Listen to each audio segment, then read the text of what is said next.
सुप्रभात पिलामाने आमे रोगी सेवा पाठ पढ़ी तो पूर्व कालांतर आम पढ़ी जे लेखक उदयनाथ षडंगी बापांकर केमिति सेवा करथिले।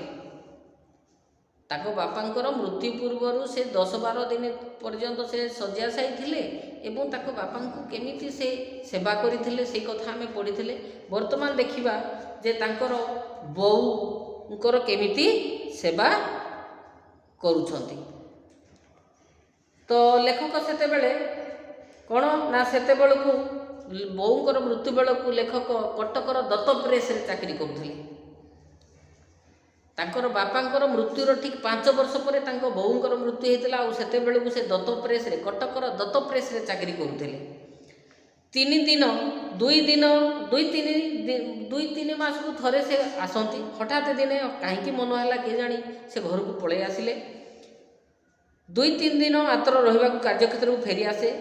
तो मासक आगु घर आसी तेणु आ घर को जीवार ना कि हठात लेखक मन पड़ा कहीं घर कथा मन पड़ा से कौन कले ना घर को छुट्टी नहीं दिनक पर चली आसबे कही 2टा बेलू बस धरले आ 5टा बेले घरे पहुँची गले। प्रथमे आखि पड़ा बोऊ उपरे से दुआरे शोची शुणिली खरा बेले बाड़ी भितर पड़गला आउ उठी पारि ना भाईना टेकी आनी दुआरे शुणती। तो से बोऊ कथा मन पड़े से हठात छुट्टी आनी घर को पलि आसते दिन जो आसिक देखिले जे बोऊ को नजर पड़ा आउ जानिले जे बोऊ बाड़ी पटे पड़ जाता उठी पारुनी। देहरे हाथ मारी देखिली तो बहुत ताती अच्छी माने बहुत टेम्परेचर थिला 103 डिग्री पर्यंत ज्वर जंत्रण छटपट होता। मुंडरे पानी पटी देली पाखरे गोड़ हाथ घसी देली बोऊंकर मध्य से सेवा कले। राति टिके कमिजारू बोऊ मान को डाकी कहला बोऊ कहले भाउज मान को डाकी कहला मो पुआ आसी भल भाव में खाइबा दियो कहीं उदयनाथ षडंगी को माँ बहुत भल पाते। सान पुओ ना सान पुओ मैंने साधारणतः घर में समस्त प्रिय होता।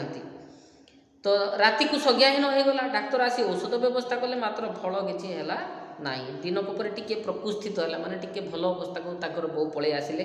आखि फिटाइला चाहिला देखिला मु पाखरे बसी मो पिठी माने लेखक पिठी मुंड आउंसी देले हाथ बुले पाखक डाकिले है मुह पाखक घुची आसिली मुंडरे हाथ दे बुलाऊ बुलाऊ कांदी पकेला खनई खनई कहला मो धन को किए आनिलाटी।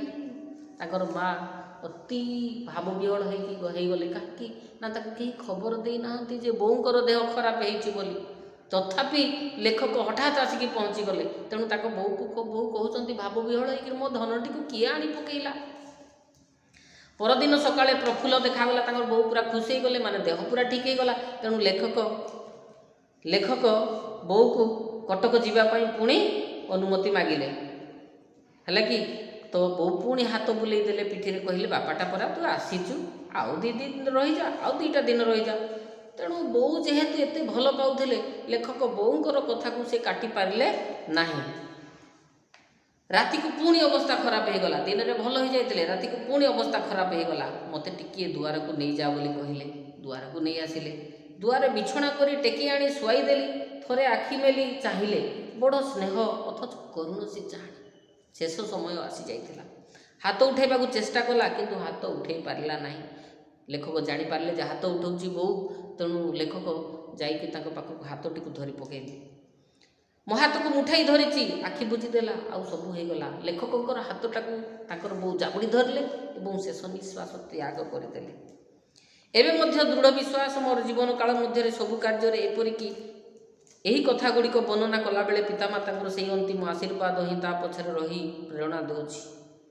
लेखक परवर्ती जीवन में चिंता कर बापांकर आशीर्वाद आ बोऊंकर भी आशीर्वाद तांको पछे पछे सब बेले रही से अनुभव करुले तांको प्रेरणा दूची। ये लेखिबा पई भी मध्य प्रेरणा दूची बोली लेखक को स्वीकार करिसंती।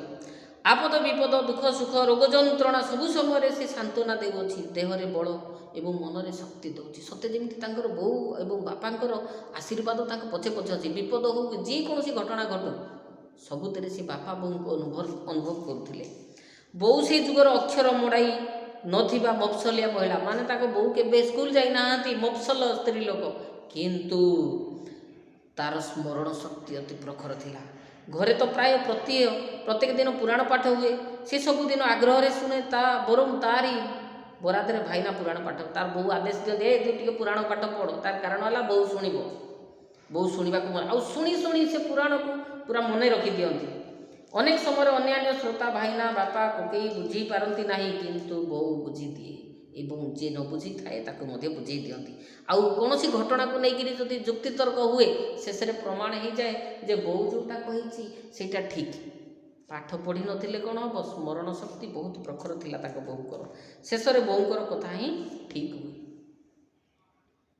ଏହିପରି ଭାବରେ ଲେଖକ ବୋଉଙ୍କର ବି ସେବା କରିଥିଲେ, ବୋଉଙ୍କ କଥା ବି ପରବର୍ତ୍ତୀ ସମୟରେ ମନେ ପକାଉଥିଲେ ଏବଂ ବାପା ବୋଉଙ୍କର ତାଙ୍କ ପଛରେ ଆଶୀର୍ବାଦ ଅଛି ବୋଲି ସବୁବେଳେ ଅନୁଭବ କରୁଥିଲେ। ତ ଆମେ ପରବର୍ତ୍ତୀ କାଳାଂଶରେ ପୁଣି ତାକୁ ଦେଖିବା।